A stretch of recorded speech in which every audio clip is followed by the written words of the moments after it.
Bueno, pues vamos a trabajar con lo que respecta al Ceneval Egel Plus y vamos a platicar sobre lo que es el secado. Es importante conocer que el secado, en un proceso de secado, que mejor dicho no es un proceso, es una operación unitaria, únicamente eliminamos el agua, tenemos un sólido, ¿sí? Y ese Ajá. sólido, si lo lográramos de alguna manera, pues, digamos, mm, retirarle todo el agua, pues en ese momento estaríamos en una situación donde, pues tendríamos una masa seca, ¿sí? A veces los libros le llaman masa seca o LS, no hay ningún problema. Y entonces esa sería la masa seca de humedad. El tiempo de secado, o para determinar cuánto es el tiempo necesario de secado, se puede hacer de dos maneras. Una de ellas es la humedad libre. ¿Qué es la humedad libre? Bueno, nosotros sabemos que un sólido determinado pues tiene un peso W0. Por ejemplo, pensemos una tortilla, tiene un peso, no sé, de 20, 25 gramos, pero cuando la tortilla ya la secamos en su totalidad nos queda 10 gramos. Entonces, la cantidad de humedad que tiene la tortilla, solo de agua, sería W0 menos la masa seca, ¿no? ¿Sí? Y entonces la humedad que nosotros le conocemos libre, esto me daría la masa de agua, ajá, y la voy a dividir entre de la masa seca. Es decir, esta operación me da la humedad que tiene ese sólido. Entonces, en cualquier punto me pueden dar una diferencia de datos, como por ejemplo este ejercicio que vamos a ver en un momento.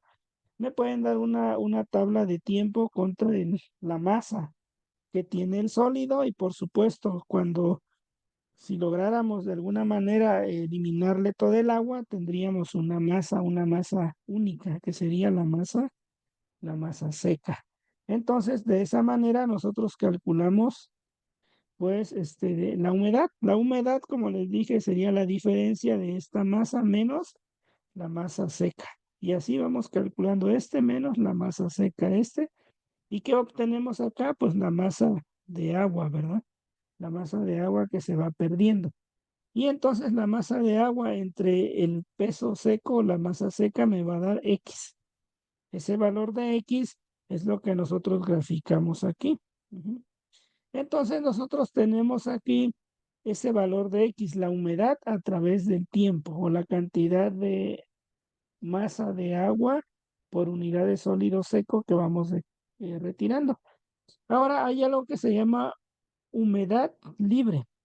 La humedad libre se refiere como una relación de la humedad que tenemos en un determinado momento menos la humedad que va a alcanzar nuestro material en un tiempo pues relativamente largo, en este caso 12 horas, o en otras palabras es la humedad menos la humedad final que va a alcanzar. Entonces, 0,31 menos 0,05 me da esta humedad libre. Y esta humedad libre es la que se grafica. Es este valor, humedad libre, con respecto al tiempo. ¿De acuerdo? Eso es lo que se hace. Entonces vamos a regresar a nuestro ejercicio aquí. Aquí ya nos dan la curva. Nos dicen, determine cuánto tiempo necesitamos para secar un determinado de sólido desde una humedad de 0,38 a una humedad de 0,25. Entonces ya sabes cómo se calculó toda esta curva. Ya entiendes que es el peso seco, que es la masa seca. Y entonces el método más fácil para hacerlo en el Ceneval es que la X que te den, si te dan la X, por supuesto, puedes leerlo de aquí. O sea, esto sería 0,38 y lees cuánto tiempo hay aquí. Más o menos sería 1,8 horas. Más o menos, no, 1,7.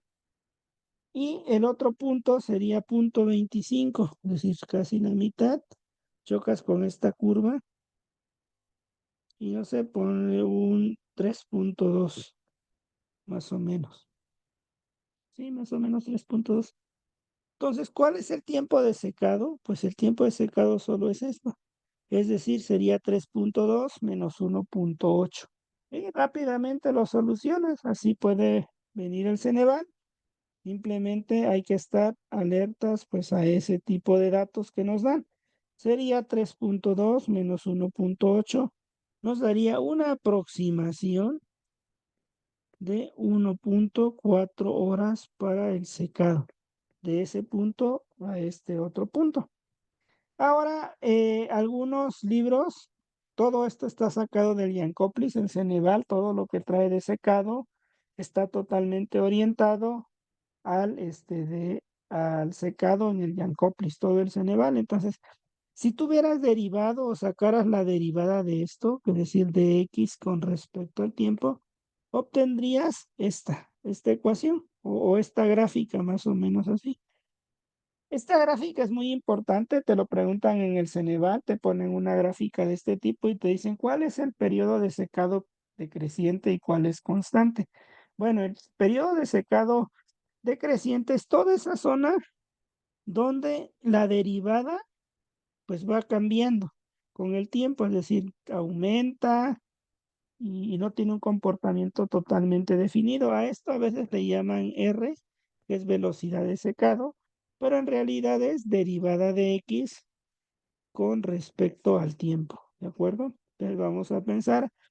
Entonces, si yo te comentara en el Ceneval cuál es el periodo de secado constante, es todo este periodo. ¿Por qué? Porque ahí la tasa de velocidad es única, es constante, no cambia en todo este periodo de humedad, ¿sí? Entonces tú puedes de alguna manera saber que todo esta gráfica, perdón, o todo este gráfico corresponde a periodo de secado constante y toda esta otra parte corresponde al periodo de secado decreciente. Y obviamente los periodos de secado son áreas bajo la curva. Entonces, es decir, el área bajo la curva de esto me daría el tiempo o periodo de secado decreciente, el tiempo, y esta otra curva que acabamos de hacer aquí me daría el tiempo para ese secado en velocidad constante.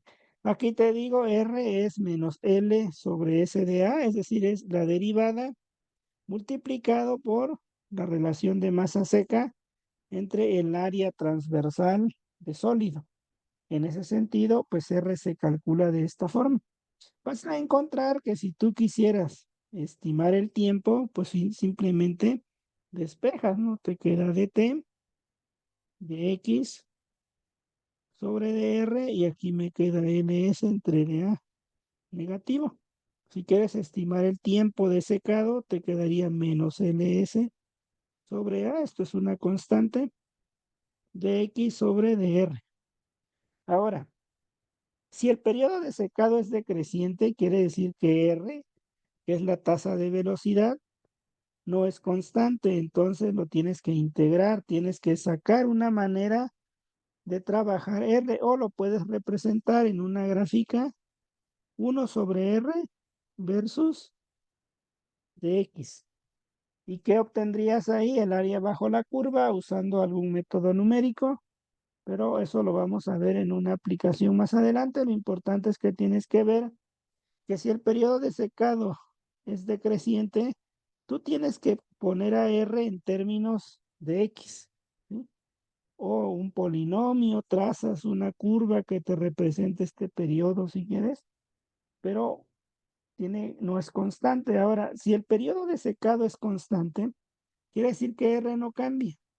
Entonces tú puedes decir que el tiempo de secado en un secado constante simplemente sería dx sobre dr y le vamos a llamar rc o r de constante.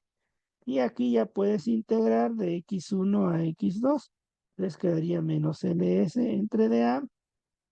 Aquí te quedaría x1 menos x2 menos x1 entre R constante, el periodo de secado. Y entonces de aquí tú ya lo pudieras calcular. Si quisieras hacer un cálculo, pues tienes X1, X2, tendríamos nada más que tener LS, el área, y R sería la tasa o velocidad de secado, sería aproximadamente 1.2, 1.4, como 1.5. Y ya nos daría el cálculo del tiempo de periodo de secado. Bueno, ¿cuál es la idea de aquí para el Ceneval? Pues que tú tengas bien claro qué tipo de gráfica te dan. Si te dan este tipo de gráfica de X con respecto al tiempo, simplemente mediante este esquema o esta diferencia puedes calcular el tiempo de secado de un punto a otro. Si en el examen te dan esta gráfica, tienes que ver si en el periodo en donde te piden calcular o el intervalo donde te piden calcular la tasa constante de velocidad o el tiempo, tienes que ver si no cambia esto. O sea, si esto es constante, pues entonces aplicas esta fórmula. De hecho, en el Ceneval te dan la fórmula, únicamente tienes que hacer la integral y generalmente viene únicamente periodo de secado constante, pero si llegara a venir periodo de secado decreciente, tú puedes calcular con tu calculadora, valga la redundancia, cuántos cuadros hay aquí y el área de un cuadro, ¿qué sería? Punto 1 por punto 4, punto 0,4 sería el área. Nada más sumas las áreas que estén bajo esta curva y listo, ya calculaste la integral también, es la suma de las áreas. ¿De acuerdo? ¿Dudas hasta ahí, Jennifer? No, profe. Bueno, ¿cómo supo de lo del cuadrito? Que dijo que valía 1 punto qué. Y por ejemplo, mira, tú lo puedes, si quieres calcular el área bajo esta curva, pues obviamente puedes recurrir a las integrales, dibujar una función que te haga todo esto y ya nada más integras. Pero lo más fácil sería, ¿cuánto tiene en escala este cuadrito? Pues punto 1. ¿Cuánto tiene de altura? Punto 4. Pues entonces yo diría, el área aproximadamente sería cuántos cuadritos llenas, ¿sí? Porque es el área bajo esa curva, ¿sí? Y los que son como a la mitad, pues más o menos le va sumando, dice, lo puedo. Y la idea es tener una aproximación, ¿sí? Si te llegaran a pedir algo así, pero Para más generalmente rápido, ¿verdad? Porque si para más integra, pues rápido. puede llevar más tiempo. Sí, pero para integrar tendrías que tener una computadora como ahorita vamos a ver el siguiente ejemplo. El siguiente ejemplo es del que también lo ponen y da 3 horas, creo, por ahí el resultado, ahorita lo vemos. Pero fíjate, aquí te dan una tabla de datos. Te dicen que metieron un alimento a deshidratar y ese alimento en su momento, para meterlo, pesaba 4.944 kilos. Y pues entonces ellos lo que hicieron es que a medida que iba transcurriendo el tiempo, pues va perdiendo agua el alimento, ¿no? Y así hasta llegar a 12 horas, pero en 12 horas todavía tenía una masa de 395. Resulta que eso lo dejaron un día o 2 días, es la máxima cantidad de agua que pueden sacar y obtienes el sólido seco. O sea, ya el que no tendría agua o ya tendría tal vez una cantidad tan pequeña que es despreciable y ya conoces el sólido seco. Ahora, con estos datos, tú puedes calcular el agua que pierdes simplemente restando o cuánta agua hay. 4.94 menos 375 te da la cantidad de agua que tiene ese sólido, ¿sí? Como tal. Y si tú lo divides entre su peso masa seca, esta es la letra que maneja el Treibal. X siempre se tiene que manejar masa de agua, masa de sólido seco, siempre. ¿Y quién es la masa de agua? Pues es la masa total del producto menos la masa seca, ¿sí? Y con eso tú ya tienes la masa de agua por sólido seco y ese sería X. Pero hay un término que se llama humedad libre. De hecho, aquí lo tengo todas las definiciones. Mira, humedad es peso menos peso seco, o sea, la humedad a un tiempo dado, ¿sí? Y la humedad XT que nosotros graficamos sería esa masa de agua entre el peso seco. Y la humedad libre se define como esa X que calculas menos X asterisco. Pero ¿quién es ese X asterisco? Es como la humedad máxima de equilibrio que vas a alcanzar. Si tú lo pones a secar, pues ya va a ir perdiendo muy poquita agua. Prácticamente puedes decir que esa humedad es la humedad del equilibrio o X asterisco. Y por ello de aquí calculas esa X y le llaman libre. Entonces restas X menos X asterisco y obtienes esta tabla. Con esta tabla tú ya graficas esto. Y de aquí tú puedes calcular el tiempo necesario pues para deshidratar un alimento. Por ejemplo, dices, ¿cuánto es el tiempo para pasarlo? No sé, de .15, que sería más o menos aquí. Ah, no sé, a .05 sería aquí. ¿Cuánto es este tiempo nada más?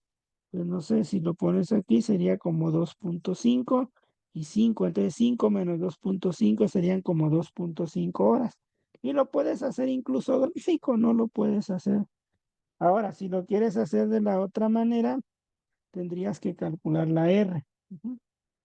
Con esa R tú calculas lo que es la velocidad de secado y donde tenemos un secado constante, aproximadamente aquí. Todo esto es secado decreciente, porque la R o la tasa de velocidad es diferente.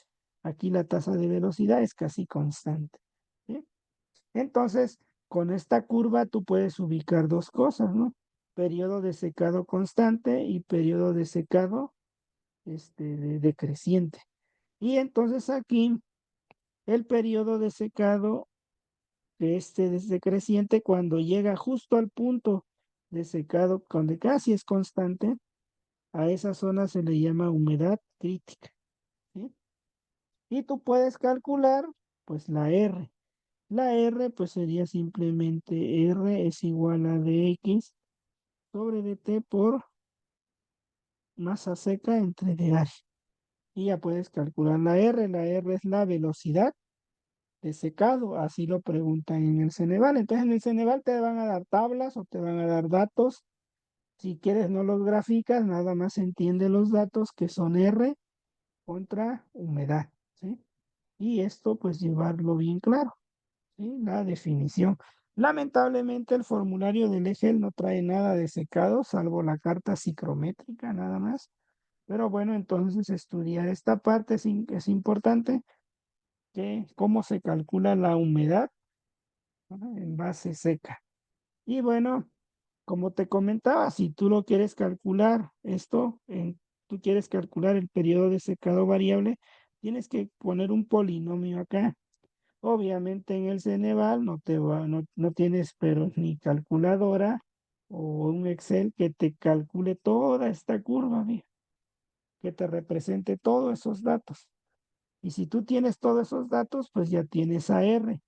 La puedes meter aquí y puedes de alguna manera obtener esa integral de .25 a .90. De hecho, si nos vamos de .25 a .90, como te comentaba aquí, de aquí lo puedes hacer, mira. Es muy facilito, .25 a .90. A ver, aquí dice cuánto es.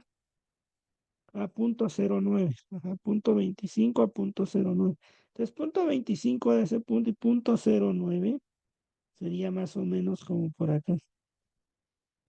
Y fíjate, sería este punto menos este punto. Entonces, tendríamos que tener una escala muy, muy buena, pero pues si estás de acuerdo, más o menos aquí sería 4, 3, 2, 1 y sería como 3.4 menos 1, aproximadamente 3 horas estaría acá. El periodo de secado es aproximadamente 3 horas y no tienes que integrar nada, simplemente analizar la gráfica. Está pues, relativamente sencillo. Ahora, si lo integras, fíjate cómo sale. Pues representas todo este polinomio con los datos que tienes, ¿no? Y lo metes aquí abajo, y vas a tener una integral. La resuelves numéricamente y fíjate, nos da 3.46 horas. Por supuesto, el método integral va a ser más exacto también exacto en la medida de que estos puntos en realidad queden descritos por un polinomio. De no ser el caso, pues aunque tú quieras ajustarlo, no va a poder.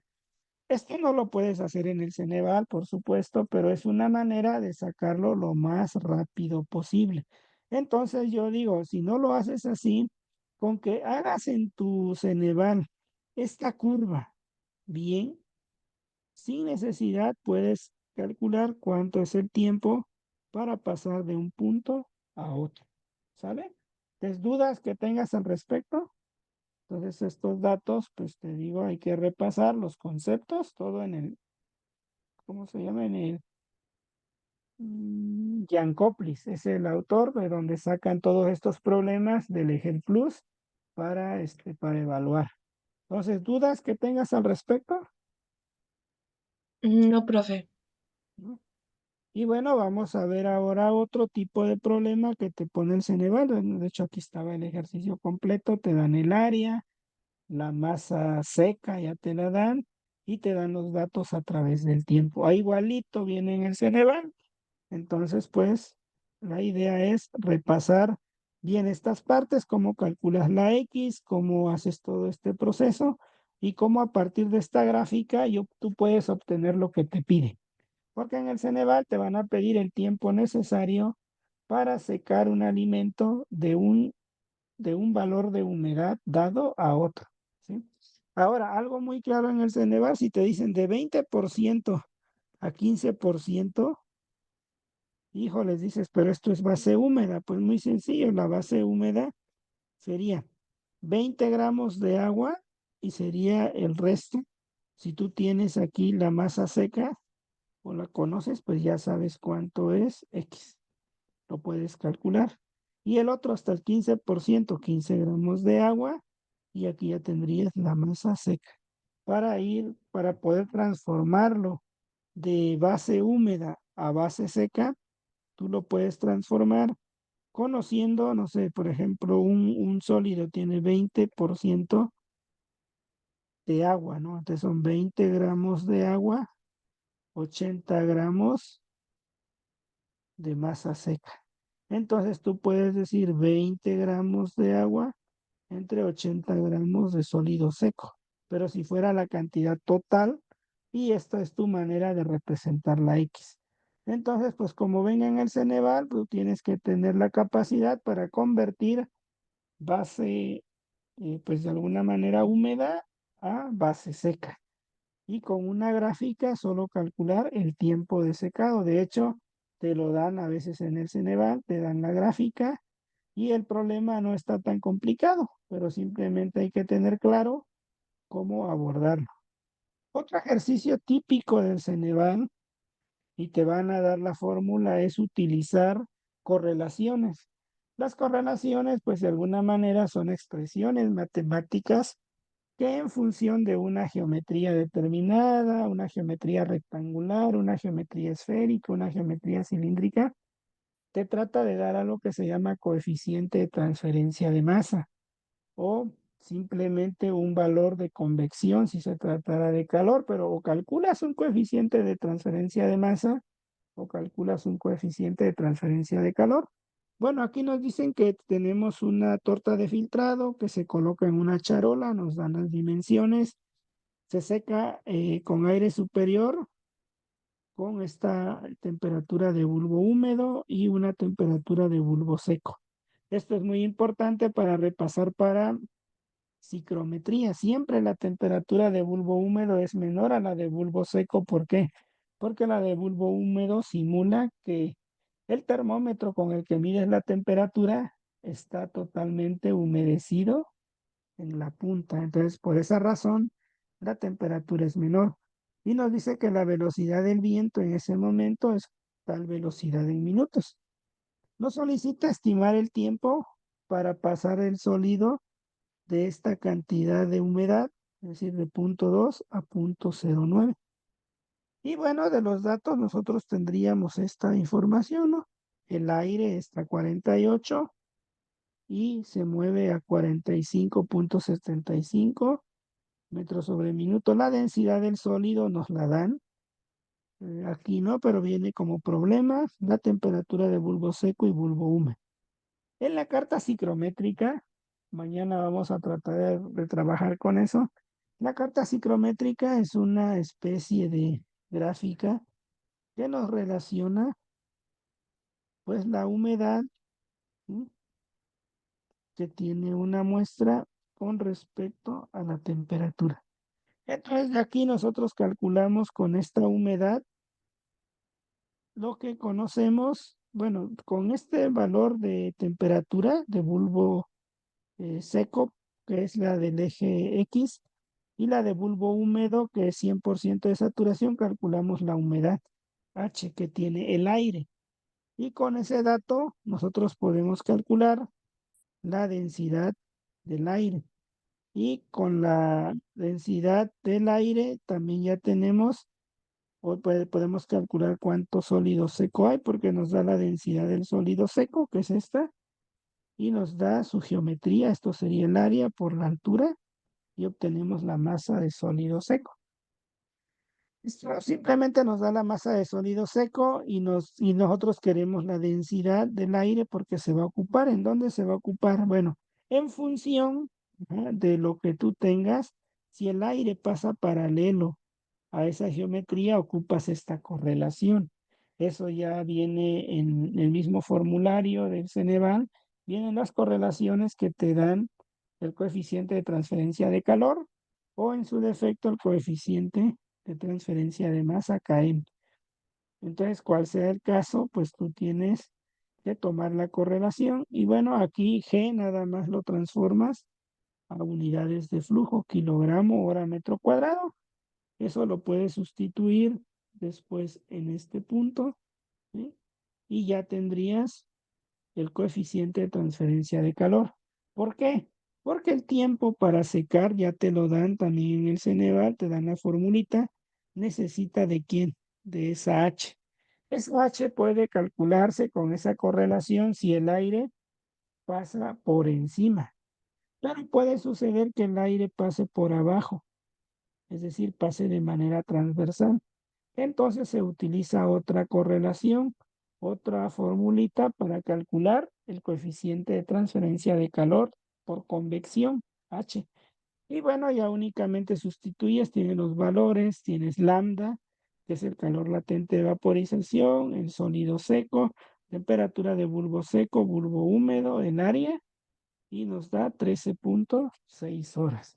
Entonces, algo muy similar vas a encontrar en tus exámenes, pero aquí tienes que tener muy claro los conceptos: temperatura de bulbo húmedo, bulbo seco, la carta psicométrica, cuando es un flujo paralelo a una superficie, como se ve aquí, y cuando es perpendicular. En función de que si es perpendicular o es horizontal, se utilizan correlaciones. Las correlaciones pueden ser otras formas de otra manera, pero al final son expresiones matemáticas que a partir generalmente de flujos te van a dar un coeficiente, ya sea de transferencia de calor o transferencia de masa, en este caso transferencia de calor, y nos queda este valor. Entonces, pues bueno, ya con eso repasamos secado. Es muy importante. Mañana vamos a tratar de hacer unos ejercicios ya directamente del Ceneval y sobre todo cómo manejar la carta psicométrica, que es así, la trae el formulario del Ceneval. Entonces, hasta aquí, ¿alguna duda? ¿Sí quedan claros los conceptos? ¿Qué es el secado? ¿Qué variables tienes que tomar muy en cuenta? ¿Cómo calcularlas? Y bueno, pues al final también otra de las cosas que yo te digo, uno de los resultados del Ceneval nunca va a ser muy grande. Por ejemplo, si la cantidad de humedad que quieres bajar es de 0.25, pensemos, a 0.2, pues la cantidad es muy pequeña de humedad que hay que eliminar. Entonces tampoco pueden ser 100 horas, 200 horas. Entonces tienes que ver algo razonable en el Ceneval. Tampoco se trata de que sea 10 horas, 15 horas, pero sí es relativamente a veces algo grande. Por ejemplo, 2 horas, 3 horas. Es como tiempos razonables en secado. ¿Alguna duda sobre esto? No, profe, de momento no. Ok. Bueno, con esto pues cerramos la parte de secado y nos vamos a ir ahora a otra sección importante para el Ceneval. Tal vez vamos a dar un giro muy grande sobre esto y vamos a irnos con reactores.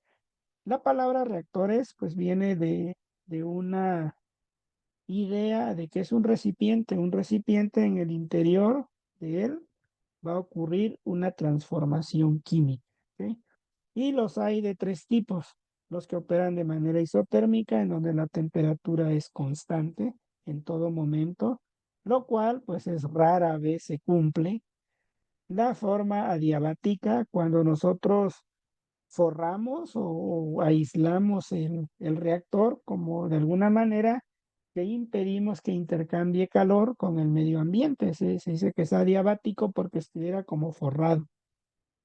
Y no adiabático se refiere a que en realidad no está aislado, pero aquí alrededor puedes tener un sistema que esté enfriando o que esté calentando. Entonces, en un no adiabático hay transferencia de calor con el exterior, ya sea hacia adentro o hacia afuera. En un adiabático no lo hay y en un isotérmico puede pasar de todo, pero partimos del supuesto que la temperatura de la mezcla de reacción es constante. Bueno, entonces vamos a recordar una plática completa de reactores. Pues bueno, todo esto se llaman reactivos y generalmente los reactivos van a interactuar químicamente. Hay una ley que se llama, pues de alguna manera, del complejo activado. Se dice que de manera molecular los reactivos colisionan y forman un intermediario, un complejo activado que nos va a dar la generación de productos. Los productos son la cuestión más valiosa para la industria química porque significa dinero. Y bueno, el papel del ingeniero químico es que pues tiene que entender esto. Entonces, ¿qué te van a evaluar en el Ceneval? Pues lo siguiente. Primero, la cuestión de transferencia de masa.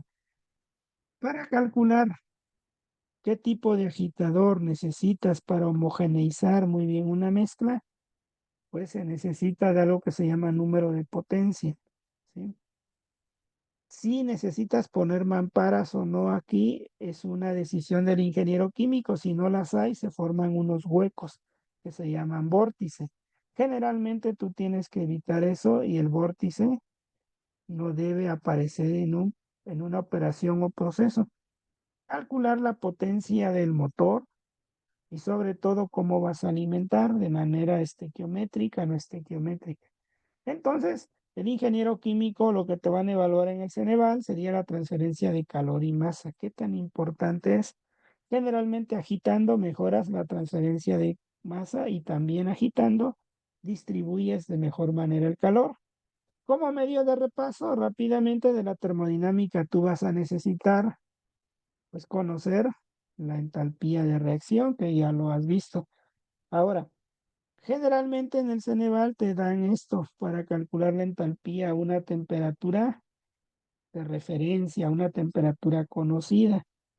Pero en el caso de que no lo sea así, tú tienes que calcular el delta CP y de hecho vienen varios ejercicios en el Ceneval donde ya no lo tienes que calcular así, ya te dan el valorcito numérico. Entonces simplemente lo introduces aquí y haces la integral, pero ya tienes el delta H de referencia.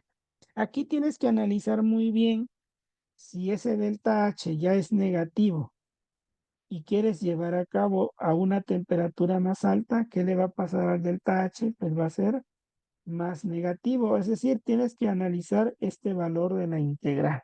Si delta CP te da negativo, pues esta integral te va a dar negativo y con negativo de esto se hace aún más negativo. Entonces ya con eso puedes decir, el valor si es menos 200 pues yo busco un menos 500 tal vez.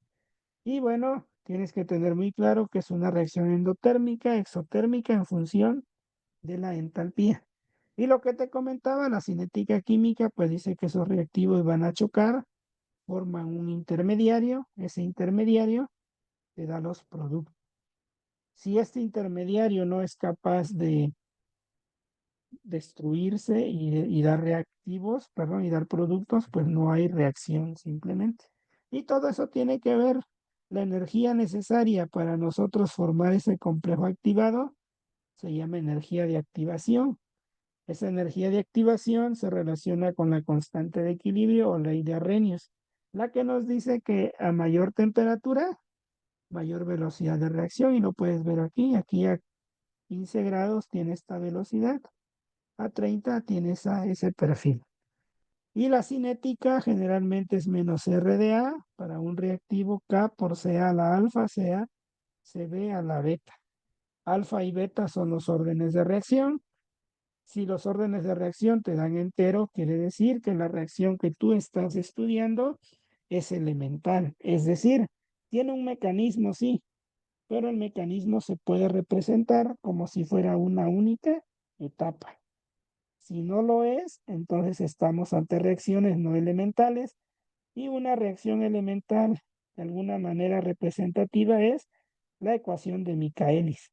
Entonces, en ese sentido, tú puedes conocer que el ingeniero necesita de la termodinámica, de la cinética y, por supuesto, de los reactores. Ahora vamos a suponer, para que quede más claro, que tenemos una reacción química A que da B. Primer orden, ya sabemos que K tiene unidades de 1 sobre unidad de tiempo. Estas unidades te sirven mucho para el Ceneval, para tener claras las unidades. El volumen de mezcla, la entalpía de reacción de ese proceso. Q es la cantidad de calor que transfiere con el exterior. Es como se dice que son enchaquetados o que tienen una camisa de enfriamiento. Y bueno, pues este sería un esquema del proceso.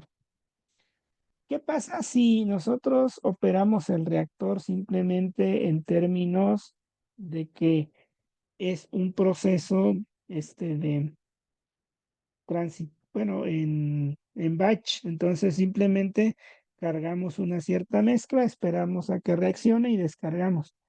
Pues desde la cantidad del análisis de reactores, pues tenemos el balance de materia.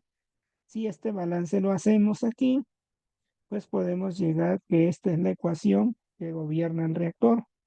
K por 1 menos X de X de A sobre T. ¿Y quién es X de A? Es el grado de conversión. Y podemos, esto es el balance de materia. Ahora el balance de energía, pues si teníamos la entalpía de reacción, esto te lo preguntan mucho en el Ceneval, ¿cuál es el balance de calor para un reactor que no es isotérmico? Es decir, que hay un balance de calor. Entonces nosotros podemos llegar al balance de energía de manera global. ¿Qué significa? En pocas palabras, todo el calor que yo meta, más el calor que se genera o se consume en la reacción, pues debe ser el calor que se acumula en esa unidad de mezcla, ¿no? Entonces, si nosotros resolvemos esto y decimos quiero un reactor adiabático, es decir, Q vale cero, podemos simplificar, y esta es otra pregunta del Ceneval. Te preguntan cuál es el perfil de temperatura en un reactor donde no hay transferencia de calor con el exterior, es decir, está diabático, pero sí hay una reacción química que está ocurriendo. Entonces, este es el resultado o lo que debería responder. Pero este es el caso cuando no hay calor, cuando no entra calor. El otro caso, cuando entra calor, lo podemos ver como no adiabático. Entonces, aquí te resumo todo esto para el Ceneval. Si es isotérmico, la temperatura no cambia. Si es adiabático, la temperatura sigue este perfil, es lineal con respecto a la conversión. Si tú graficaras la conversión, te va a salir una recta, conversión contra temperatura. Pero si es no adiabático, pues va a depender también de la cantidad de calor. Y bueno, el balance de masa siempre va a ser el mismo balance de masa, es decir, de la especie. El balance de energía es otro. La constante cinética, pues es K por K0. Esto es la ley de Arrhenius para que la recuerdes. Y bueno, si nosotros quisiéramos resolver con estos datos, si tenemos una reacción endotérmica y esto lo preguntan mucho en el Ceneval también, es cuál sería el perfil de temperatura. Bueno, el perfil de temperatura para un reactor isotérmico sería constante independientemente del tiempo. Si es adiabático, es decir, no permite que el sistema intercambie calor con el exterior. Entonces, si tú tienes una reacción endotérmica, pues va a consumir más energía. Como no puede jalar del exterior, por eso el perfil de temperatura es más bajo en el adiabático. En el no adiabático, pues permite transferir calor con el medio, por eso la temperatura disminuye de menor manera. Ahora, si nos vamos con la conversión, ¿en dónde hay mayor conversión? Pues por supuesto, donde la temperatura sea más grande. Es decir, de manera ideal, un reactor isotérmico nos va a dar mayor conversión. ¿Por qué? Porque parte del supuesto que la temperatura nunca cambia. Entonces, en otras palabras, la velocidad cinética no va a cambiar, pero eso es ilógico. ¿Por qué? Porque sí va a cambiar y entonces el reactor isotérmico me da la mayor conversión, sí, y me dice que la temperatura es constante. Ahora, el otro reactor, que sería el no adiabático, es el que me va a dar una conversión relativamente grande. Sí, la reacción es endotérmica. ¿Por qué? Porque va a tomar calor del medio ambiente. Pero ¿qué pasaría si la reacción fuera exotérmica? Esto cambia. Por ello, mucho análisis en el Ceneval. La temperatura sería constante si el reactor pues se mantiene constante, ¿no? Pero si es exotérmica y tú tienes cerrado, pensemos que tienes tu recipiente donde llevas agua, no intercambia calor con el exterior, pero en el interior se empieza a generar calor, pues se va a calentar, entonces ahora el perfil más grande de temperatura va a ser para el caso adiabático, porque no le permites que salga el calor, entonces se va a concentrar el calor y va a ser más alta ese perfil. Y el perfil no adiabático va a ser menor porque parte de ese calor, si se calienta tu botella, pues empieza a transferir calor con el medio ambiente y por eso va a ser menor el perfil. Entonces tú tienes que tener claro en el Ceneval cómo se comporta la temperatura en un reactor isotérmico, en un reactor adiabático. Si la reacción es endotérmica, baja mucho porque consume mucho calor, pero si es exotérmica, va a aumentar demasiado porque el calor se concentra. ¿Ok? Y la conversión, pues tener una idea de esta parte. ¿Hasta ahí alguna duda? Todo esto resume algo muy importante de reactores, los tipos de gráficos que nos piden, los tipos de conversión y sobre todo cómo operan y cómo son los balances de energía. Si te viene una cosa en el Ceneval, va a venir algo como esto. ¿Cómo es el perfil o la relación entre la temperatura con la conversión? Pues sabemos que es lineal. Bueno, entonces dime, ¿hay alguna duda? ¿Podría solamente volver a repetir un poco de lo de las gráficas en la otra diapositiva en la que Bueno, dibujó? sí, ¿por qué? Aquí, por ejemplo, pensemos que tienes un vaso, ¿no? En un vaso así de tu termo, adentro metes, no sé, hielo. El hielo tal vez te va a consumir calor o una sustancia que va a consumir calor. Si tu termo está cerrado, la reacción internamente está consumiendo calor, por ello, pues consume demasiado. Pero si tu termo no fuera diabático, no estuviera cerrado, si estuviera fuera de vidrio, pensemos, pues va a tomar calor del exterior con el aire y el cambio de energía en el interior no va a ser tan grande. Ahora piensa lo contrario, si tienes un termo cerrado y adentro pones agua caliente y agregas, no sé, un sólido que provoca generar más calor, pues si está diabático, o sea, tú no, adiabático significa que no le permites que el calor salga de adentro hacia afuera. Entonces, ¿qué va a hacer? Se va a encerrar el calor y la temperatura va a ser más alta. En cambio, si tu termo es de vidrio, pues va a intercambiar calor con el aire y no va a aumentar tanto, tan exagerado. Por supuesto, en el otro caso se dice que la temperatura no cambia, que es constante. Entonces, pues eso es muy importante. Ahora en la conversión, si la reacción es endotérmica, le favorece la temperatura. A mayor temperatura, mayor conversión. Pero si la reacción es exotérmica, no le conviene, al contrario, la reacción, la conversión va a disminuir. Entonces, esos términos los tienes que tener muy claros en el Ceneval porque te pueden hacer preguntas teóricas o te dan un gráfico. No es difícil de analizar. Piensa en un reactor como si fuera tu termo. ¿Sí? Sí, ok, profe. Gracias. Y bueno, vamos a ver un último tema que viene también, que se llama absorción. Y es calcular la altura de una columna o de un, sí, de una columna. Y es esta. Yo tengo muchos ejercicios, si quieren, aquí pues me lo solicitan, me escriben aquí, me dicen, a mí que quiero más ejercicios, los puedo compartir un drive. He solucionado más de 30 ejercicios, creo de estos son del Welty, del Tribal, de lo que sea. Pero este en especial viene en el Ceneval, por eso lo tomé. Te pide calcular la altura de una torre y obviamente el resultado es 11 pies, y así lo ves, pues para qué lo haces, ¿no? Pero aquí lo importante es que tú aprendas a distinguir cómo se trabaja en absorción. En absorción se utilizan las letras mayúsculas, que significa composición libre de soluto. Entonces se dice que es XA entre D1 menos XA. Este XA es minúscula, este es mayúscula. Entonces aquí nos dicen que se absorbe amoníaco a una presión atmosférica en una torre empacada de tal diámetro, utilizando absorbente agua. Esa el agua entra por abajo, el agua entra por arriba, porque por gravedad, ¿quién va arriba? El agua tiene mayor peso y el aire va por abajo de la torre, va a tender a subir, entonces aquí pasa el agua. Dice que si es pura de amoníaco, es decir, que es agua limpia, no tiene soluto. Ah, es el soluto, sería el amoníaco. Y a la salida, pues va a tener una cierta cantidad.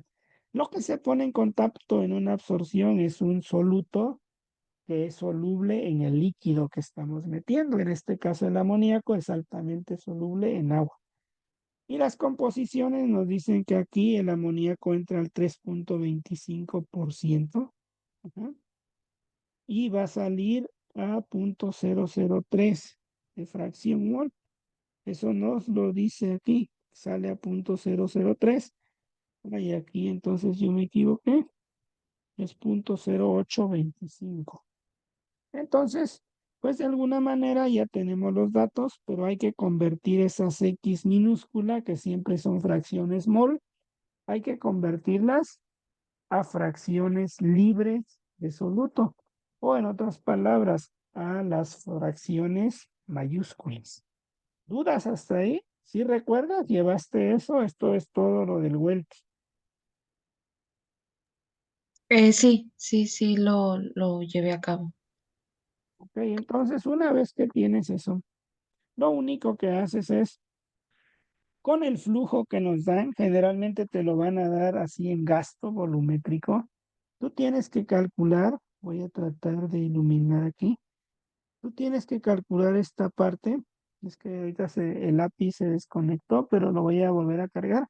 Ajá, entonces te digo, lo importante de esto es que tú tienes la columna y el área transversal la puedes calcular, pi diámetro al cuadrado sobre 4. Conoces el diámetro, aquí te lo dan en pulgadas para pasarlos a pies, ya lo sabes hacer. Te van a dar el coeficiente KY mayúscula, que es el coeficiente global de transferencia de masa. Y bueno, también te van a dar el flujo. El flujo generalmente se da de gas o de la cantidad de, sí, pues de gas que se alimenta a la torre. Entonces, con eso tú tienes para calcular, ujú, pues el flujo molar. Y entonces aquí ya lo tienes. El flujo volumétrico te dicen que son 390 pies cúbicos por minuto. La presión es una atmósfera. R de los gases te queda para trabajarlo en el sistema de pies cúbicos, 0.73. La temperatura se da en ranking, pero aquí te lo dan en ranking 68 Fahrenheit, creo, pues convertir de Fahrenheit a ranking es Fahrenheit más 460. Entonces tienes el flujo el flujo molar, que son 1.01 libras por hora. Lo único que estamos haciendo aquí es calcular el área transversal.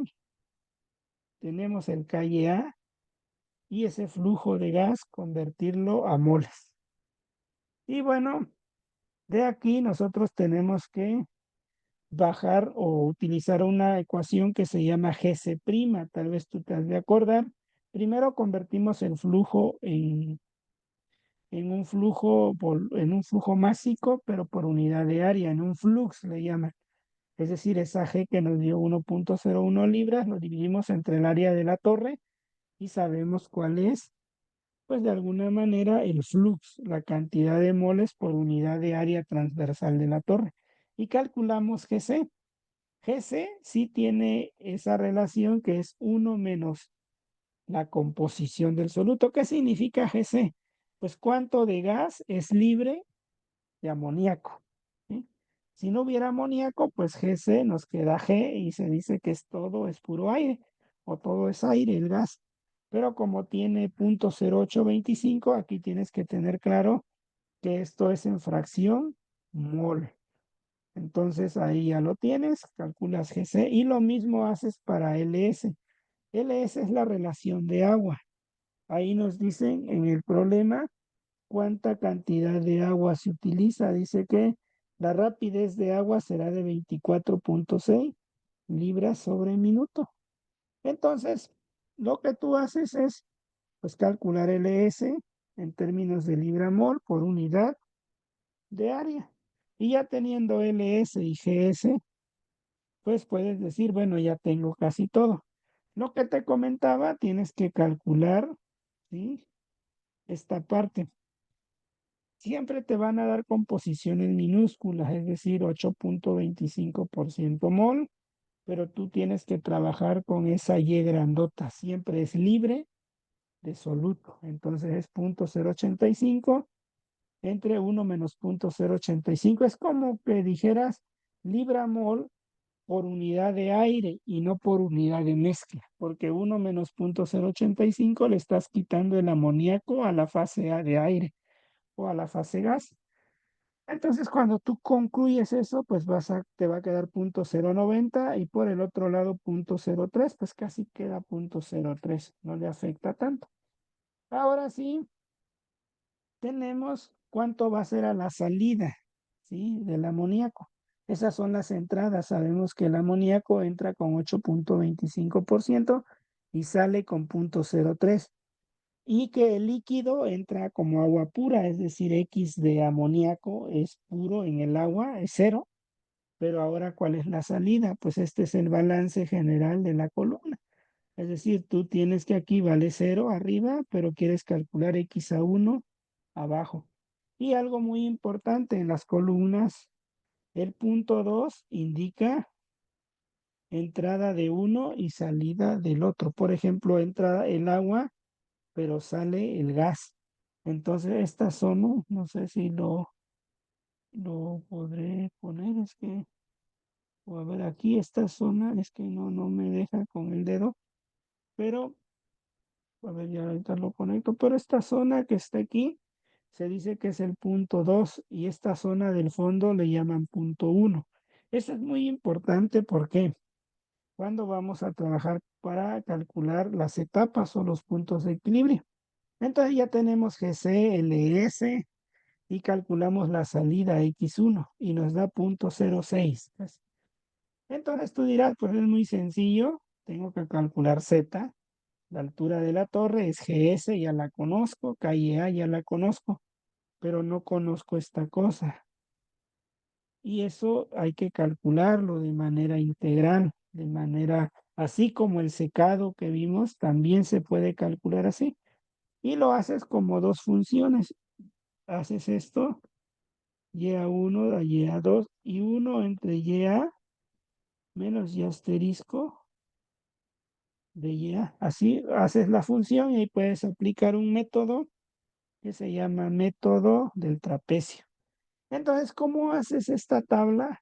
Ah, bueno, Nosotros ya sabemos que vamos a ir de punto 09 a punto 03 porque fue lo que calculamos aquí, en esa parte con 1.08. Entonces con punto 0.82 nos da punto 09, con punto 03 casi punto 03. Entonces tenemos que calcular la integral. Entonces vamos a ir de este punto a este punto. Pero ¿cómo se hace? Necesito graficar los datos de equilibrio. Los datos de equilibrio siempre te los van a dar en el Ceneval, pero rara vez te lo van a dar con números. Te van a dar un gráfico. Esos gráficos significan los datos de equilibrio. Tú tienes que calcular la línea de operación y la línea de operación son los puntos que tenemos aquí. Es decir, son los puntos que yo te había comentado en la columna. Son estas cosas que están aquí. Este es un punto, este es otro punto. Es decir, 0 con punto 03 y lo que acabo de calcular, punto 06, que fue con punto 009 en términos de Y mayúscula. ¿Sí? Porque lo que calculamos aquí fue Y mayúscula. ¿Sí? Es todas las mayúsculas. Entonces, teniendo estos puntos, nosotros tenemos este punto. Este fue 0 con punto 03 y este fue punto 06 con punto 09. Esta curva le llamamos nosotros operación. En el Ceneval ya te lo dan, por eso ellos piensan que es muy rápido. Entonces, lo único que tú vas a calcular son las composiciones de equilibrio. ¿Qué se hace? Se parte de ese punto extremo, se choca con la línea de equilibrio, que es la negra, hasta intersectar con la línea que está aquí de operación. Y leemos este dato. Después, nosotros tenemos otra composición. Tú le puedes dar valores, tú quieres ir desde punto 09 hasta punto 03, o sea, tu idea es cubrir todo este intervalo. Entonces aquí hicimos una tabla de 0.03 hasta punto 09. Tú eliges los valorcitos que le quieras dar hasta llegar ahí. Pero lo que sí tienes que estar seguro es que en punto 09 tienes que calcular y asterisco, que fue muy sencillo. Punto 09 intercepta a punto 0.6465, que está aquí. Luego, si tú dices voy a hacer punto 0.75, pues va a ser una línea vertical aquí. Voy a leer y el equilibrio sería punto 0.65. Y así tú vas poniendo cosas y lo vas graficando y vas obteniendo estos puntitos.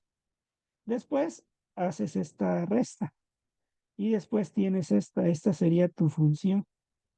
Entonces ya con eso aplicas la ecuación o sí, el método integral del trapecio, que te dice que es un medio, y esto es como si sumara las bases de dos trapecios, o sea, las bases de estas dos por la resta de esto. Esta es la función de y o delta y nada más vas multiplicando.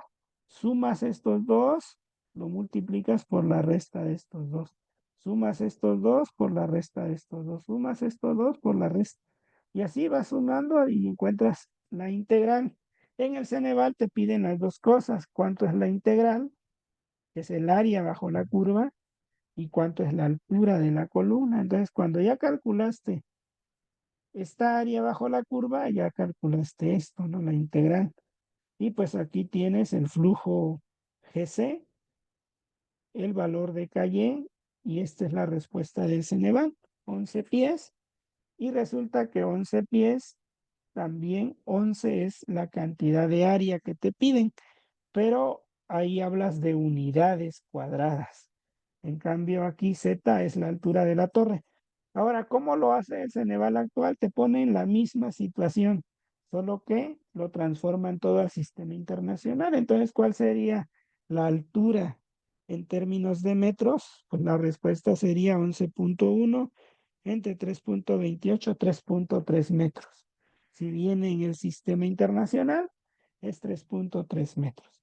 Generalmente los ejercicios que vienen resueltos todos en los libros. Por ejemplo, el de vaciado de un tanque que vimos en una clase anterior forma parte del MOD.